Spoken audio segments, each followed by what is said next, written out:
بلندی پر ایک اور تار ہے جس کے سبب یہ چیئر لفٹ موو کی جاتی ہے، اس کی وجہ سے بھی پریشانی اور دقت اس وقت آپ وہ پہلی اٹیمپٹ دیکھ رہے ہیں کہ جب یہ خوراک اور ادویات پہنچائی گئی، یہ کتنی چھوٹی سی یہ لفٹ ہے اور اس میں بچے آپس میں کس طریقے سے بیٹھے ہوئے اب آپ کو اندازہ ہو رہا ہوگا، اور کتنی ہی مشکل سے یہاں پہ یہ کمانڈو پہنچا ہے، اور پہنچنے کے بعد اس نے اس آپریشن کا پہلا فیز جو کہ خوراک، ادویات اور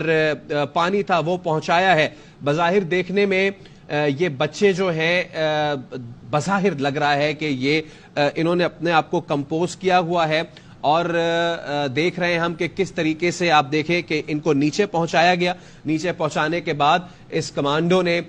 یہاں پہ ان کو ادویات پہنچائی ہیں اور خوراک پہنچائی ہے اور پانی پہنچایا ہے۔ تو یہ وہ پہلا فیز تھا کہ جو مکمل کیا گیا ہے، جس کے بعد جیسے کہ ہم سسپیکٹ کر رہے تھے کہ ویدر کی خرابی کی وجہ سے ضرور تاخیر یا تعطل آئے گا، تو وہ آیا ضرور، لیکن حوصلہ افزا بات یہ ہے کہ پاکستان آرمی کے مطابق یہ آپریشن اس وقت تک جاری رہے گا جب تک ٹاسک کمپلیٹ نہیں کیا جاتا، چاہے ہوا جتنی بھی تیز کیوں نہ ہو یا پھر چاہے روشنی رہے یا نہ رہے۔ تو اس وقت کی تازہ ترین صورتحال یہ ہے کہ کوشش بھرپور کی جا رہی ہے، اور تیسرے اٹیمپٹ کی اس وقت تیاری کی جا رہی ہے۔ جب ہم نے بات کی وہاں کے مقامی جو کہ عینی شاہد تھے، تو اس نے ہمیں یہی کنفرم کیا کہ 2 ہیلی کاپٹرز لینڈ کیے، انہوں نے کوئی اسٹریٹجی بنائی، اور جس کے بعد اب وہ تیسرے اٹیمپٹ کے لیے پرواز بڑھ چکے ہیں، اڑان بڑھ چکے ہیں۔ ہم پوری دعا کر رہے ہیں کہ جو اڑان انہوں نے بھری ہے وہ اس بار کامیاب ہو اور وہ بچوں کو لے کے بحفاظت نیچے آ سکیں۔ بالکل، اس وقت ARY کی ٹیلی ویژن اسکرین پر یہ چیئر لفٹ کے قریب سے جو مناظر ہیں اپنے ناظرین کو دکھا رہے ہیں کہ کس طرح سے SSG کمانڈو نے نیچے پہنچ کر جو استاد ہیں، غالباً دیکھا جا سکتا ہے سفید کپڑوں میں جو ملبوس ہیں، یہ غالباً استاد ہیں جن کو جو ادویات ہیں، جو خوراک ہے، جو پانی ہے وہ ان تک پہنچایا ہے، اور بچے بھی دیکھے جا سکتے ہیں، اور امید یہ کی جا رہی ہے کہ انشاءاللہ یہ بچے بحفاظت اپنے گھروں تک پہنچیں گے۔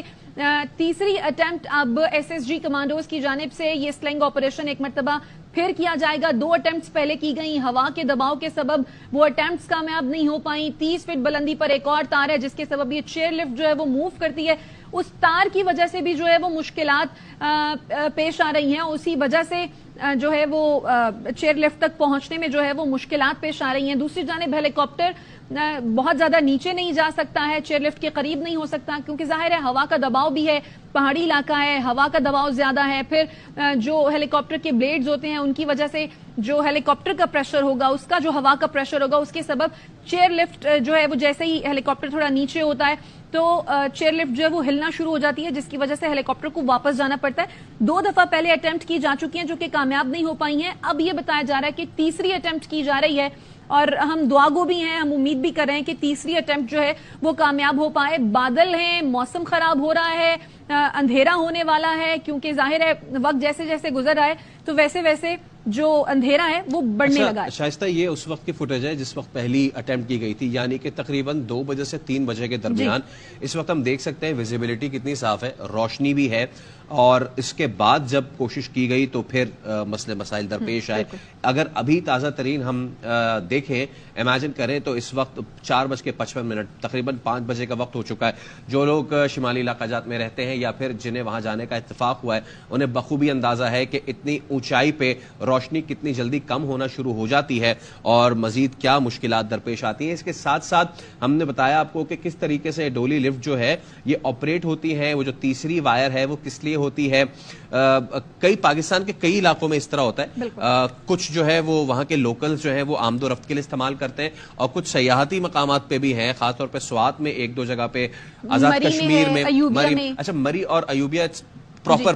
چیئر لفٹ، پتھری آٹا والی پراپر چیئر لفٹ ہے۔ لیکن اس طرح کی جو میک شفٹ ہے، کچھ لوگ جو ہے وہ انجن ٹربائن سے اس کو چلاتے ہیں۔ جو میرا پرسنل ایکسپیرینس ہے سوات کا، مدیان کا، وہ تو ایسا ہے کہ انہوں نے گاڑی کا انجن لگایا ہوا، اس گاڑی کے وہ انجن کو سٹارٹ کر کے اور پھر وہ ایک سائڈ لے کے جاتے تھے اور پھر دوسری سائڈ لے کے آتے تھے، اور ان کو بار بار اس گاڑی کے انجن کو ہیٹ اپ ہونے سے بچانا ہوتا تھا۔ تو اور وہ انہوں نے اس طرح میک شفٹ کیا ہوتا ہے کہ دریا کنارے اس کو لگایا ہوا تھا، فوراً سے اس کے انجن کو وہ کول ڈاؤن کرتے تھے۔ اس طریقے کی میک شفٹس یہ ہوتی ہیں، اور ظاہر سی بات ہے جب یہ میک شفٹس ہوتی ہیں تو